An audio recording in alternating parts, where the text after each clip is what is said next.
My sister framed my 11-year-old son for stealing $13,000. My dad believed her and threatened to disown me. So I brought receipts, exposed every lie, and ended a lifetime of favoritism in one night. Hey Reddit, not really sure where to start, but let's just say my family pushed me way too far this time. What started as a simple Sunday dinner turned into one of the worst accusations a parent could face, and I wasn't about to let it slide. I'm not here for pity, just need to get this all out somewhere. Buckle up because it got messy fast. I, Jason, 34 male, a cardiologist, and a single dad to an 11-year-old boy named Eli. My job deals with blocked arteries and heart failures, which ironically isn't that different from dealing with my family. They've always had blockages too, just emotional ones. My sister Minerva is what I call the family's untouchable. She could crash a car into a bank and dad would call it a misunderstanding. She's loud, pampered, and walks around like she's the main character in a show no one else auditioned for. Dad's a control freak who thinks being loud equals being right, and mom's whole personality is, let's keep the peace, which really means, let's never hold Minerva accountable. Sunday dinner was their thing, some weird ritual of pretending everything was fine. I stopped going for a while, but Eli likes family, so I tried again. That's how we ended up driving to Minerva's oversized suburban house, the one that looks like Pinterest threw up all over it. She opened the door with her trademark fake surprise.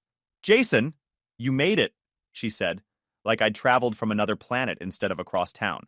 Her husband, Eric, appeared behind her. He gave me the same half-hearted handshake he always did, the one that says, "I'm trapped, but trying to survive this marriage."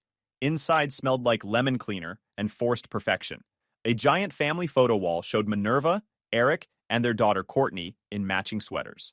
Eli stood next to me, hands in his hoodie pockets, taking it all in. "Uncle Jason!" Courtney squealed, running up. "Guess what? Mommy says we're going to Disney again." Of course they were. Minerva couldn't live without turning her vacations into brag material. At dinner, she dominated the conversation. Dad sat at the head of the table like a judge, tapping his fingers. Mom smiled too much, the kind of nervous smiling she does when she knows Dad's about to explode. Halfway through dessert, Dad cleared his throat. "Before anyone leaves," he said, "we need to talk about something serious." The room went quiet. Minerva straightened up like she already knew the script. Dad turned to me. $13,000 is missing from the safe.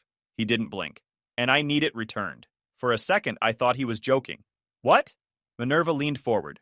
"Courtney saw Eli near the closet last week." "Right, sweetie." Courtney froze, eyes wide. She nodded slowly, clearly rehearsed.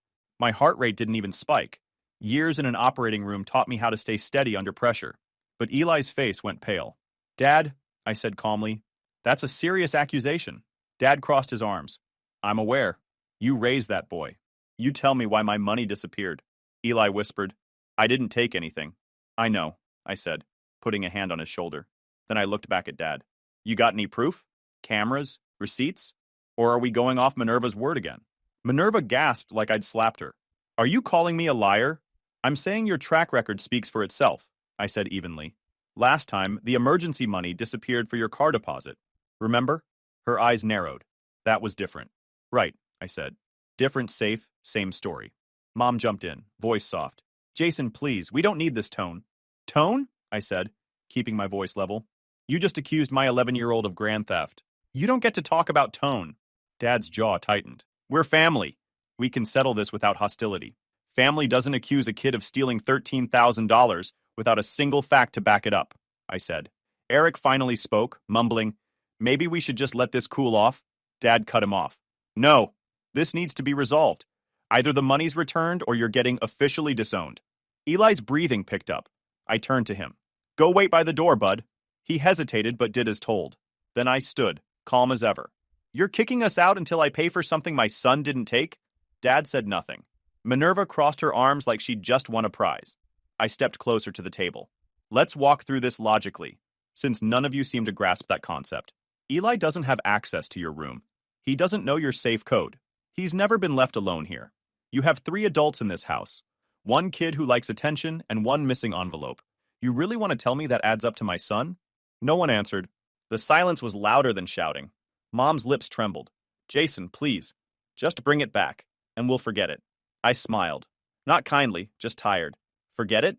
You accuse my son, humiliate him, and now you want me to pretend it's fine?" Dad's face turned red. Watch yourself, boy. Don't call me boy, I said quietly. I'm not 13 anymore, and this time I'm not playing referee for your golden child. Minerva opened her mouth again. Courtney. I cut her off. Courtney's a kid repeating what you told her to say. Her face cracked. She looked at Eric for backup, but he just looked away. I grabbed my coat, turned toward them, and said clearly, if you're looking for a thief, check the mirror before you check my kid. The line hit like a clean cut in surgery. Precise. Final. I didn't wait for a response. Eli followed me out without a word. The door shut behind us, and for the first time in years, I didn't feel like the quiet one in the family. I felt like the only adult in the room. Eli didn't talk. He sat staring out the window, his reflection fading in and out with the streetlights. When we got home, he went straight to his room without even kicking his shoes off. The next morning, I dropped him off at school like usual. He gave me that little nod he does before closing the door. No words, just trust. I went to the hospital for morning rounds, trying to focus on actual hearts instead of the figurative ones my family seemed determined to poison. Around noon, my phone buzzed. It was Eli's teacher. Dr. Jefferson, there's something I need to mention. There's a rumor going around the school about Eli. I stepped into an empty hallway. What kind of rumor? She hesitated. That he stole money from his grandfather. Some of the kids said Courtney told them. For a second, I didn't say anything. Just breathed. Thank you for letting me know, I said finally. I'll handle it. And when I picked Eli up that afternoon, he looked smaller than usual. They were whispering, he said. Courtney told everyone I stole. Even my friends looked at me weird.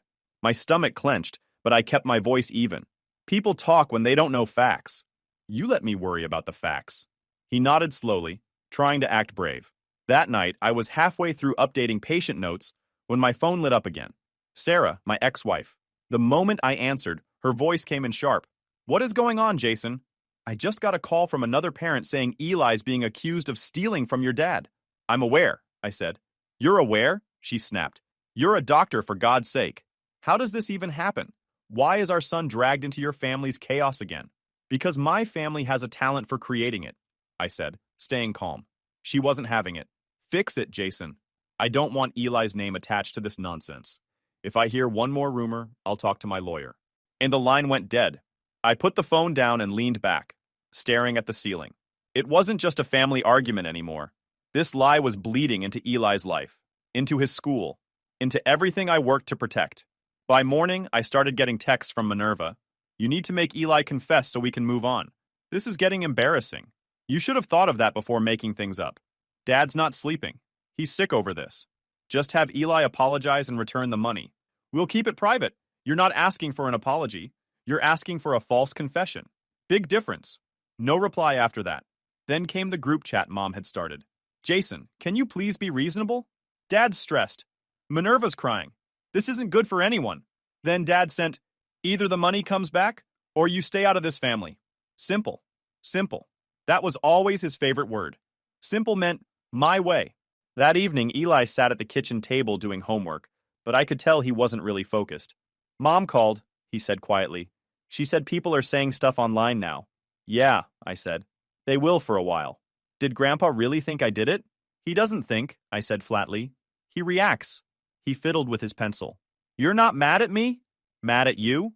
Number. I'm mad at everyone else. He gave a small smile but didn't look up. After he went to bed, I sat in the dark living room scrolling through my phone. The number kept echoing in my head. $13,000. It sounded like Dad, neat and round, but the timing didn't. I pulled out an old notepad and started scribbling. If you've spent your life diagnosing chest pain, you learn to spot patterns. Something about that number was deliberate, calculated. Someone picked it. That meant this wasn't random. It was planned. The next day at work, I found myself reading patient charts, but seeing my family's names instead. I caught myself checking my watch more than once, counting down until I could start connecting the dots properly. At lunch, I got another text. This one wasn't from Minerva or Mom. It was from Dad. You've got till Friday to make this right. Don't test me. That was all he wrote. No greeting, no signature.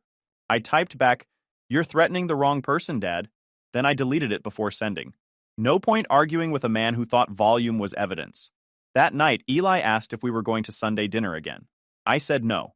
He nodded, relieved. You handle a failing heart the same way you handle a failing family. You slow down, assess, cut precisely where it matters. I looked at the notepad again, the numbers circled and underlined. The lie was too specific, the pattern too clean. They didn't pick Eli because they believed he stole. They picked him because he was mine. Easy to blame, easy to dismiss. That's when I decided. No more explaining. No more defending. I'd fix this the same way I fixed every cardiac emergency. Precision, not panic. I woke up early the next morning with that line replaying in my head. The house was quiet, except for Eli's breathing from down the hall. I sat at the kitchen table with my laptop, a notebook, and a cup of black coffee going cold beside me.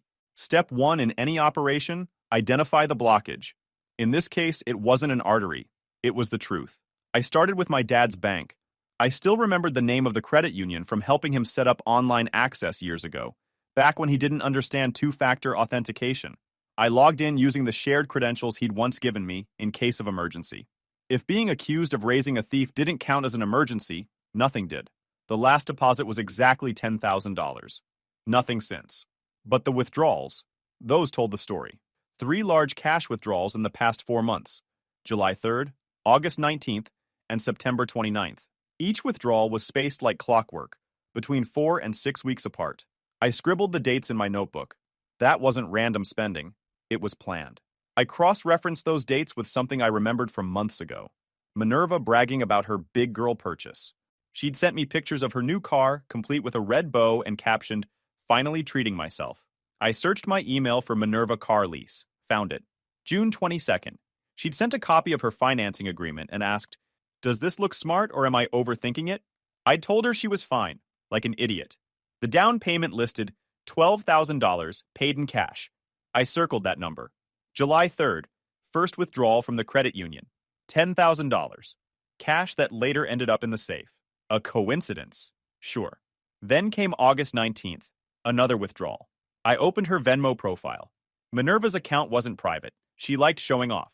The last 6 months were filled with notes like bridge fund, car fund, just in case, all tied to odd cash amounts that matched the safe's withdrawal dates within a few days. If she was going to steal, she might as well have left fingerprints. Around 10, Eli shuffled out of his room in his pajamas. "You're up early," he said. "Couldn't sleep," I said, scanning another PDF, doing some research. He sat beside me, watching the screen. "Are you trying to prove it wasn't me?" "I'm proving who it really was." He leaned over, resting his chin on his arm. "Want help?" I smiled slightly. "You got any security footage of Aunt Minerva confessing on camera?" He laughed. "No, but—" He frowned suddenly, then jumped up and ran to his room.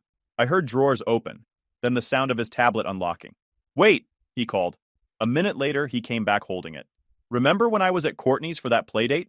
We were making videos for that dumb scavenger hunt app. I still have them." He started scrolling, thumb swiping quickly. "Here, this one." He hit play. The camera was shaky, aimed at the hallway. Courtney's voice giggled off screen. "Mom! We're doing a clue video!" Minerva's voice answered, "Hold on, sweetie. Mommy's just grabbing something from Grandpa's closet." The camera tilted, showing a blur of Minerva's arm. And in her hand, a white envelope labeled in Dad's handwriting. Emergency. The timestamp? September 29th. I stared at the screen, jaw tight. "You're kidding." Eli looked nervous. "Is that bad?" "It's perfect," I said quietly. "That's the missing piece." I transferred the video to my laptop, backed it up twice, then saved screenshots of the frame showing the envelope. Chain of evidence. Learned that from dealing with malpractice lawyers.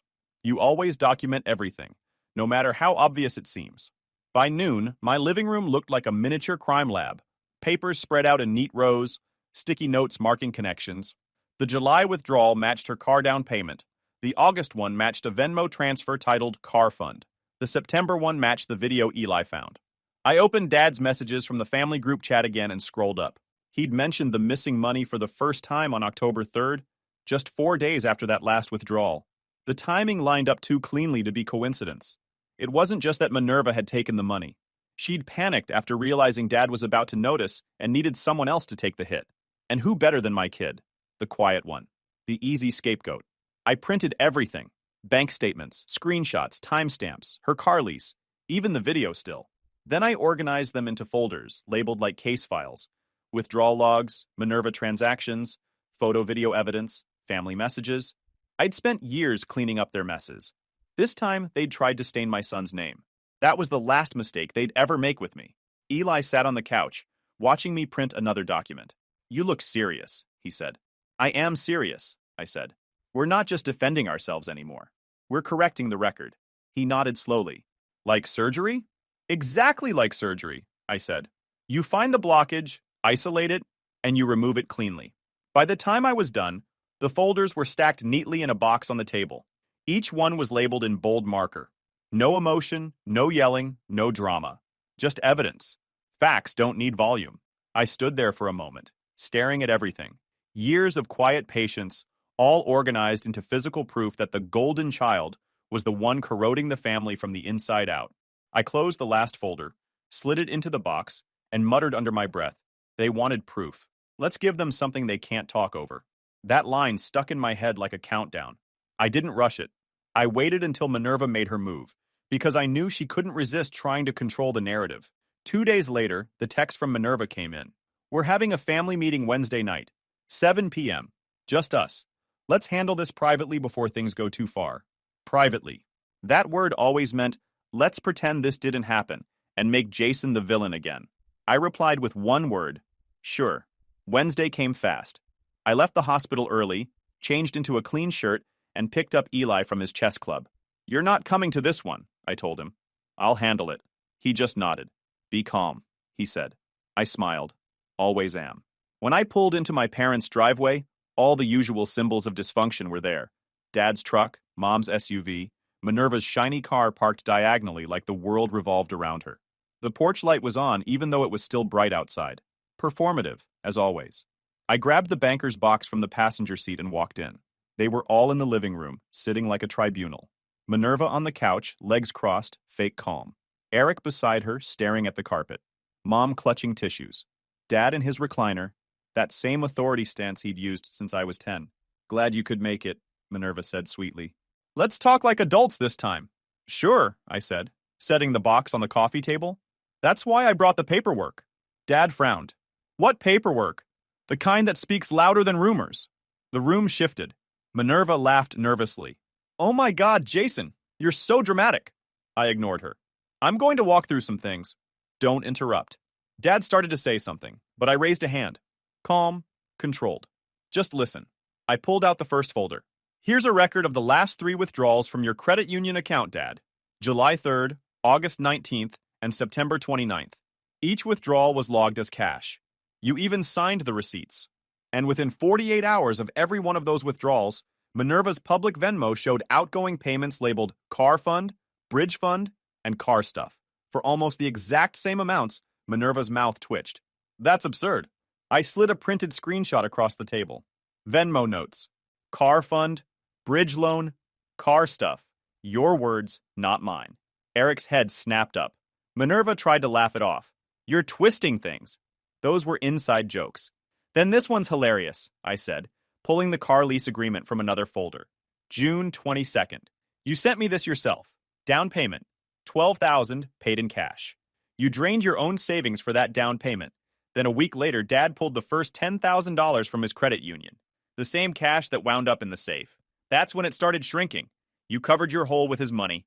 Eric turned toward her slowly. You told me your bonus covered that. She didn't answer. Mom's voice cracked. Jason, this is unnecessary. No, I said, still steady. It's overdue. I placed the next sheet down. Now, about September. That's when the final withdrawal happened. The one you all decided Eli stole. Minerva shook her head. You have no idea what you're implying. Actually, I said, reaching into the box, I do. I turned my laptop toward them and hit play. The room filled with a shaky video clip. Courtney's voice giggling off-screen. Then Minerva's voice, clear as day. Hold on, sweetie. Mommy's just grabbing something from Grandpa's closet. The frame showed her hand holding the envelope labeled emergency. The silence that followed could have stopped a heartbeat. Minerva stood suddenly, face pale. That's fake! Eric barked a bitter laugh. Fake? That's your voice. That's you. Eric, stop, she snapped.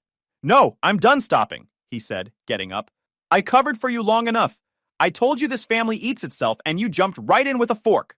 He walked out, the door slamming hard enough to shake the wall. Mom gasped, hands over her mouth. Dad's jaw clenched. You don't bring recordings into this house, boy. You think you're clever, but you're trying to humiliate us. I looked him dead in the eye. The truth doesn't care how loud you talk, Dad. He pointed a finger at me. You manipulated this. Manipulated what? I said, cutting him off. Dates? Bank records? Your own signature? He started to rise, but Mom pulled him back down. She was crying now, whispering his name. Minerva stood there, frozen, her confidence gone. I didn't mean for it to go this far, she said quietly. You thought I'd roll over, I said. You thought I'd apologize for something my kid didn't do, because that's what I've always done. You miscalculated. Her lip trembled. Jason, please. No, I said sharply. This isn't a conversation anymore. It's a record. I stacked the folders neatly and tapped the top of the box. From now on, every time someone touches that safe, you'll log it. Date, amount, signature. Treat it like a hospital chart. If you can't handle that, then maybe stop keeping secrets in a metal box. Dad's voice was low and cold. You think you can lecture me in my own house? I looked around at all of them. The same people who'd accused my son, humiliated him, and hid behind the word family. I'm not lecturing, I said. I'm warning you. If you ever accuse Eli again, this stops being a family matter. It becomes legal. Police, lawyers, statements. You want that? Because I'm more than prepared. No one said a word. I closed the box, picked it up, and turned toward the door. The carpet muffled my steps. When I reached the entryway, I heard Mom whisper my name, but I didn't look back. Outside, the air was cold and quiet, clean, like something had finally been cut open and drained. As I walked to the car, I thought of Eli's face that night at dinner, the way his hands had trembled when they called him a thief. Not anymore. They'd wanted to make me look small. Instead, I'd just made their whole story collapse under the weight of their own lies. For 2 days, silence. Not a single call, not a single text. It was almost peaceful, like the quiet after a long surgery when the monitors stop screaming and you finally hear your own breathing again. Eli noticed it too. They're really not going to say anything? He asked one morning while we packed his lunch. Guilt needs time to find a voice, I said. It'll come. And it came on the 3rd day. Mom sent. Jason, please. You're tearing this family apart. Your sister's marriage is in ruins. Your father hasn't eaten properly since that night. I read it twice, then set the phone down. Classic emotional gymnastics. Skip the part where they accused a child, jump straight to how I ruined everything. By afternoon, Dad joined in. You need to come talk like an adult. You embarrassed your sister in front of her husband. This could have been solved privately. Privately. The same word they'd used to keep things quiet for Minerva her whole life. That night, as I was finishing up paperwork at home, my phone buzzed again. Minerva, of course. I don't even know who you are anymore. You didn't have to humiliate me? You think you're some kind of hero? 10 minutes later, I'm sorry. I didn't mean for it to get that far. You just don't understand how much pressure I'm under. Then, forget it. You're cold. You've always been cold. It was like watching a pendulum swing between guilt and fury. I muted the chat. The next morning at work, my office manager poked her head in. Hey, there's someone from CPS asking to confirm your address. Something about a report involving your son? The world went still for half a second. What? She handed me the card. Child Protective Services. Routine inquiry. I called immediately. The woman on the line sounded bored, like she'd already done this 100 times today. Just verifying a report about possible emotional neglect. Nothing serious. We just need to check off some boxes. Who filed it? I'm not allowed to say, sir. Of course not. But I didn't need her to. Only one person in my family was desperate enough to weaponize bureaucracy. I answered every question politely, cooperated, and by the end of the week, the case was closed. No follow-up necessary, the woman said. Still, when I hung up, my hands were shaking. Not from fear, from disgust. That night, I sat at the kitchen table across from Eli. He was working on a puzzle, the quiet kind that fills a room with calm. I waited until he finished a corner before saying, If anyone ever asks you questions about home, just answer honestly, okay? He looked up, confused. Why would they ask? They won't again, I said. But I want you to know, we don't hide. Not anymore. He nodded, eyes steady. Okay. The next day, I called my lawyer friend from high school. Explained everything. The false accusation, the video proof, the CPS stunt. He didn't sound surprised. Document everything, he said. Every text, every call, every visit. When people lose control, they reach for whatever weapon they think will make you flinch. I didn't flinch. I archived the messages, saved them in a separate folder. Then I started cleaning house. First, I removed them from the emergency contact list at Eli's school. Then I deleted them from the hospital's family access forms. Finally, I took my mom's spare house key out of the drawer and tossed it into the trash. By Friday, the silence was back, but this time it felt earned. Eli noticed the difference before I did. "You're not checking your phone every 5 minutes anymore," he said. "Yeah," I said, sipping coffee. "Feels good, doesn't it?" He nodded. "It's quiet." Quiet became our new rhythm. About 2 weeks in, Mom sent one last message. "You can't just erase us, Jason. Family is forever." I stared at it for a minute, then typed back, "Family doesn't accuse children and call it love. Forever doesn't mean endless damage." Then I blocked her too. After that, the quiet became real. Not the fake silence between arguments, but the kind that fills your lungs like fresh air after being underwater too long. I started sleeping through the night again. I stopped replaying their words in my head like background noise. Work felt lighter. Even my patients noticed. One of them said, "You seem calmer lately, Doc." Yeah, I said. "Cut out some bad habits." He laughed, not knowing how true it was. For the first time in years, the silence didn't feel like something missing. It felt like something finally fixed. For weeks, peace had a routine. Eli and I had our quiet life. No drama, no unexpected calls, just normal days that didn't demand explanations. Then, one Thursday evening, the peace broke in the smallest way possible. A knock on the door. It wasn't angry or loud, just soft, hesitant. I opened it, and there she was, Minerva. Hair messy, eyes swollen, holding a grocery bag like a white flag. She looked nothing like the polished sister who bragged about bonuses and vacations. "Can I come in?" she asked, voice small. I leaned against the doorway. "Depends.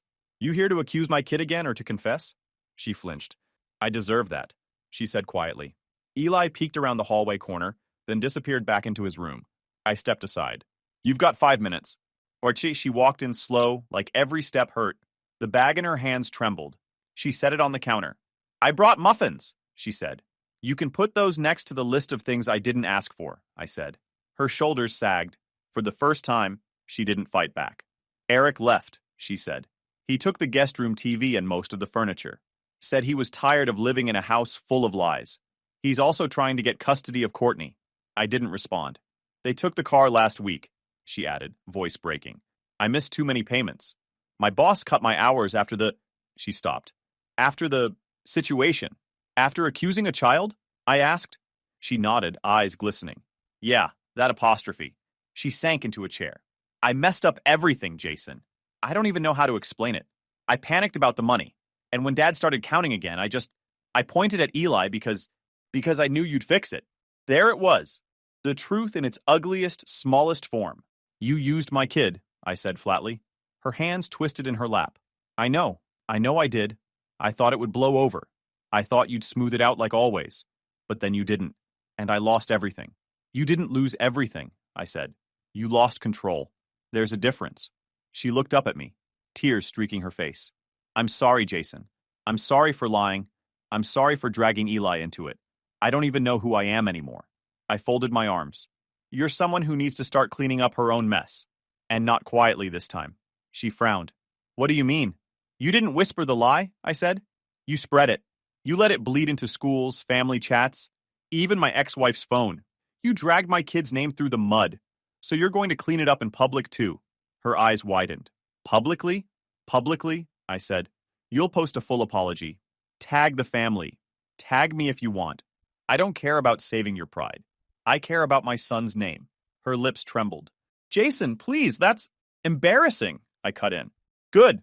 You embarrassed an 11-year-old. Time to share the feeling." She stared at me for a long second, then nodded slowly. "Okay, I'll do it." I could tell it wasn't easy for her. The Minerva I grew up with thrived on image. But this one, broken, cornered, looked ready to face it. "Before that," I said, "you'll apologize to Eli. In person." Her throat tightened. "Does he even want to see me?" "He doesn't need to want to," I said. "He deserves to." I called Eli out from his room. He came hesitantly, arms crossed. Minerva stood up, wiped her face, and tried to smile. "Hey, kiddo," she said softly. I don't deserve for you to even look at me. What I did was wrong. I lied because I was scared. And I used your name because I thought your dad would fix it like he always does. But that was cruel. It wasn't your fault. None of it was. I'm sorry." Eli didn't say anything for a few seconds. He just looked at her, calm but older than his years. "Okay," he said finally. It wasn't forgiveness. It was acknowledgement. Like he was saying, I heard you, but it doesn't change who I am now. Minerva wiped her eyes again. You're a good kid, she whispered. Eli shrugged. I know. Then he walked back to his room. I turned to her. You're doing that post tomorrow. No soft wording, no excuses, straight truth. She nodded quickly. I will. After she left, Eli came back out. Is she really going to post it? She will, I said. She doesn't have a choice anymore. He sat beside me on the couch, thoughtful. You think people will believe her? Doesn't matter, I said. They'll see it. That's enough. The next morning, I woke up to the first notification. Minerva had posted. A long paragraph with no filters, no emojis, no fake grace. She wrote about taking money, lying to cover it, and blaming an innocent kid because she thought no one would question her. She named Eli directly, said he was kind, honest, and didn't deserve any of it. Comments started pouring in. Some shocked, some angry, some supportive. By noon, the post had spread through the family chat, screenshots flying around like wildfire. For the first time in years, the narrative wasn't theirs to twist. Eli scrolled through the post once, then locked my phone and handed it back. Guess it's done, he said. Almost, I said. One more step left, watching how they react when the truth finally sticks. It didn't take long. By that afternoon, Minerva's apology post started spreading like wildfire. Her account had always been a highlight reel. Filtered smiles, polished captions, the usual suburban performance. But this post was different. No emojis, no hashtags, no soft lighting, just a wall of text. I owe a public apology to my brother, Jason Jefferson, and his son, Eli. I accused Eli of something he didn't do. I lied to protect myself after taking money from our father's safe. Jason showed restraint and grace when I didn't deserve it. Eli is innocent, and I'm sorry for the damage I caused. Then came the part that hit harder. My family believed me because I've always been loud, and Jason's always been quiet. That silence doesn't mean guilt. It means strength. I was wrong. It was raw. Too raw for someone like Minerva. Within an hour, her comments were full of shock and disbelief. Old family friends left paragraphs like, I can't believe this happened. And Eli didn't deserve that. A few coworkers chimed in with things like, takes guts to admit it publicly. But the real wave came from our extended family. Cousins, uncles, aunts, people who hadn't called me in years, suddenly crawling out to apologize. I didn't reply to any of them. They weren't talking to clear their conscience. They were talking to protect their image now that the tide turned. The biggest surprise was Dad. No call, no text. Just a photo message that came in that evening. It was his hand resting on a brand new safe, the kind with a keypad and fingerprint scanner. On top of it, a clipboard with a printed log sheet. Name, date, amount, signature. Underneath the photo, his message was simple. Satisfied? I stared at it for a long minute, then typed back, Finally, you're doing something right. No reply came. None was needed. For him, that was as close to you were right as I'd ever get. A day later, Mom asked to meet. She picked the diner where Eli and I always went for breakfast. When I walked in, she was already there. Jason, she said softly when I sat down. You look tired. I sleep fine now, I said. She smiled faintly, then sighed. I wanted to say sorry. For everything. For believing her so fast. For treating you like the problem because you never yelled. I thought being quiet meant you didn't care. It meant I was done yelling at walls, I said. Her lips trembled. You were always the one we could lean on. We took advantage of that. Yeah, I said. You did.